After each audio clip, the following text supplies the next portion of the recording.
En primer lugar, creo que es muy relevante definir que la energía hidráulica está en la naturaleza. Es una fuente primaria de energía y además es renovable. Renovable quiere decir que prácticamente su vida es ilimitada. Infinita no podemos hablar de infinito, pero es muy extendida, muy larga. De manera que esas son condiciones básicas muy importantes, que es energía primaria, que es renovable y que es energía permanentemente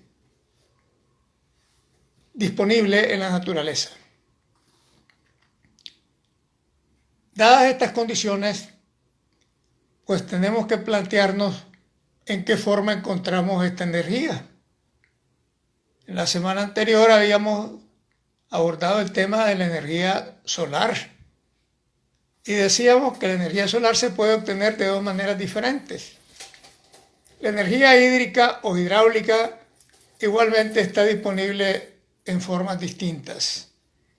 Está disponible en ríos, en cauces, en lagos, en represas, en el mar, y depende de dos factores importantes.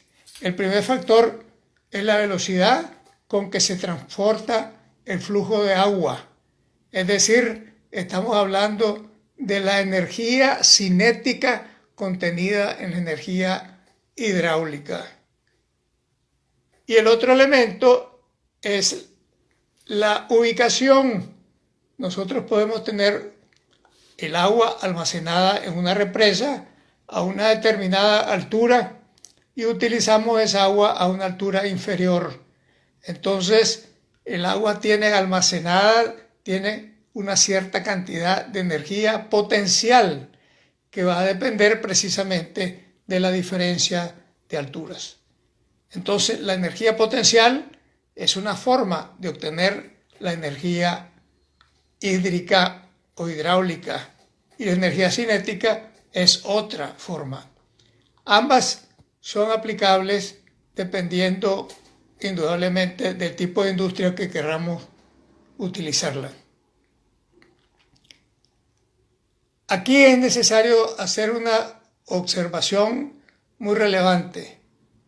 La energía hidráulica, que ya hemos mencionado sus características principales, también es una energía que no es energía firme, es decir, no está disponible 24 horas, 7 días a la semana a su máxima capacidad.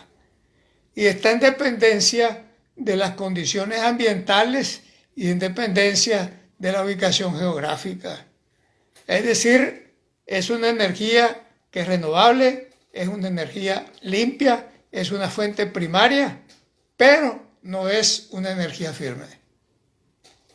Estas limitaciones son necesarias de conocerse con objeto de poder abordar el tema de sus diferentes aplicaciones, porque nosotros podemos tener, por ejemplo, un río o cualquier tipo de almacenamiento que presenta un cierto flujo de agua durante las distintas épocas del año.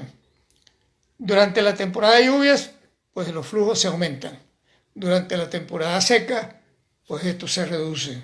Entonces es necesario conocer cuánta energía cinética estamos teniendo disponible para poder utilizarla. Igual ocurre con las represas. Nosotros podemos llenar una represa, pero dependiendo de la forma en que ésta se llene, de los ríos que lleguen o conlleven a ese embalse, pues indudablemente el agua que está disponible va a estar disponible durante un cierto periodo de tiempo, que dependiendo del tamaño de la presa puede ser meses, días, incluso años. Eso indudablemente nos presenta una condición importante de tener en cuenta para poder establecer las condiciones de un proyecto de esta naturaleza. En tercer lugar, es necesario mencionar el hecho de que la energía hídrica o hidráulica se puede utilizar directamente como tal. Es decir, yo puedo tener un dispositivo que permite transformar la energía cinética en un movimiento circular que lo puedo utilizar para distintos aspectos de carácter industrial. Pero la aplicación más general, la aplicación de uso más universal, es transformar la energía hidráulica en electricidad. ¿Por qué esta transformación es necesaria y es muy importante? Porque la electricidad no necesita más que un cable para poderse transportar de un lugar a otro. Entonces nosotros podemos tener un proyecto de tipo hidroeléctrico en un determinado lugar y la energía eléctrica producida en ese lugar se puede llevar a otro lugar para su utilización. Es decir, que no necesariamente un proyecto de cualquier naturaleza tiene que estar a la par de una central hidroeléctrica. El proyecto puede estar retirado y de hecho este tipo de diseños es muy frecuente. También es frecuente el hecho de utilizar este tipo de instalaciones para un uso directo en el sitio donde se está produciendo esa energía. Y es por ello que también existe una clasificación que establece las dimensiones de las centrales hidroeléctricas dependiendo de su capacidad. Y podemos hablar de microcentrales hidroeléctricas si estas tienen una capacidad menor de 1 megavatio, o sea, menor de 1000 kilovatios. Si la capacidad está entre 1 y 10, podemos hablar de mini centrales hidroeléctricas. Y si la capacidad excede de los 10 megavatios, podemos estar hablando de centrales hidroeléctricas de gran capacidad.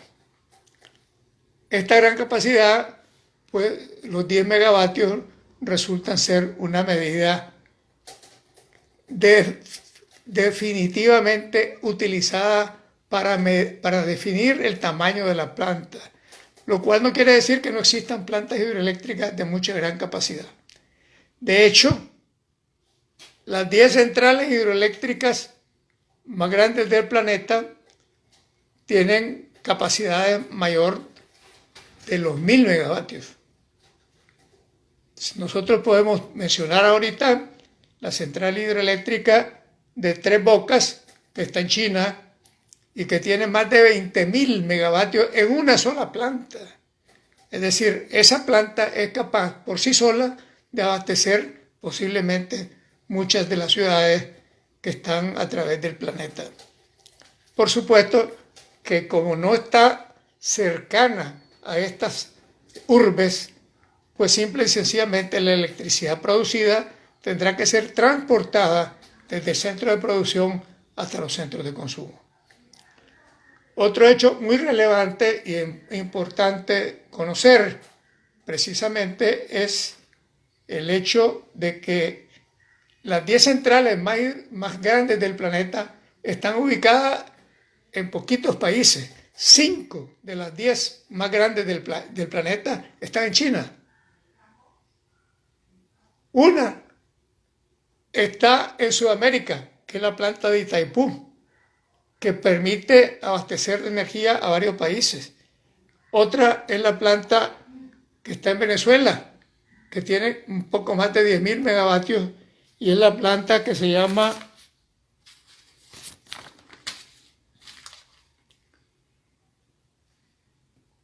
Guri. La planta Guri en Venezuela es una de las centrales hidroeléctricas también sumamente grande. El hecho de que existan plantas de esa magnitud no significa que la capacidad de producción de energía usando la energía fuente primaria de la hidroeléctrica es muy grande porque no necesariamente en un país existen proyectos de gran magnitud, existen muchos proyectos de magnitud mediana o pequeñas. Esto es un tema que es definitivamente de mucha importancia porque los campos mineros que están normalmente retirados de los suministros de energía eléctrica necesitan la electricidad para poder utilizar todos los procesos que requieren. Y si acaso es posible encontrar algún riachuelo, algún río que pueda ser utilizado para instalar una central mini o micro hidroeléctrica, pues habrá una cierta cantidad de energía que se puede obtener directamente de esta fuente primaria de energía sin necesidad de transportarla de otros lugares. Igual ocurre con los proyectos de carácter agroindustrial. Los proyectos de carácter agroindustrial pues también tienen las condiciones similares, tanto en su utilización como en la magnitud o el tamaño de esas centrales. Y por supuesto, el proyecto más conocido, el más famoso, el más grande, son los proyectos de carácter hidroeléctrico de las grandes centrales hidroeléctricas. Prácticamente estas están diseminadas en muchísimos países del mundo con todos los tamaños posibles, en todas las utilizaciones disponibles y haciendo uso de una energía primaria renovable. Una energía primaria renovable que, insisto nuevamente, no es energía firme. Se tiene que tomar en consideración la disponibilidad de la fuente de energía para poder utilizarla adecuadamente. Por supuesto que también existen otras opciones. Nosotros podemos eventualmente utilizar cierta producción de energía eléctrica, almacenarla y reutilizarla para poder tener mayor cantidad de horas de servicio de una planta de esta naturaleza. Las plantas hidroeléctricas entonces son un factor de desarrollo muy importante. Obviamente se tiene que tener en consideración en un proyecto de esta naturaleza otras consideraciones que son igualmente necesarias. Por ejemplo, estos proyectos generalmente tienen un costo de inversión alto, sobre todo cuando se trata de construcciones de presas. Este costo de inversión en alguna medida se compensa con costos bajos de operación y mantenimiento, de manera que el costo final debido a la inversión, la operación y el mantenimiento de una instalación o un proyecto de esta naturaleza es en muchas ocasiones mucho menor que un proyecto utilizando otro tipo de fuentes de energía, sobre todo cuando se tiene que utilizar los combustibles fósiles que tampoco están disponibles en todas partes, pero se pueden transportar. Entonces, el costo de combustible más el transporte encarece sustancialmente el uso de la energía de combustibles fósiles y en donde es posible utilizar la energía de carácter hidroeléctrico, pues son muy competitivos, independientemente, como ya dije, que la inversión inicial sea una inversión inicial alta. Igual que todo este tipo de proyectos, todo este tipo de instalaciones industriales, pues tiene que considerar distintos factores que deben de tenerse presentes para poder tener o disponer de un proyecto exitoso. O sea, un proyecto que se pueda autofinanciar, que se pueda disponer en el tiempo y en el volumen de energía necesario. Esto indudablemente implica también estudios correspondientes previo a la construcción del proyecto.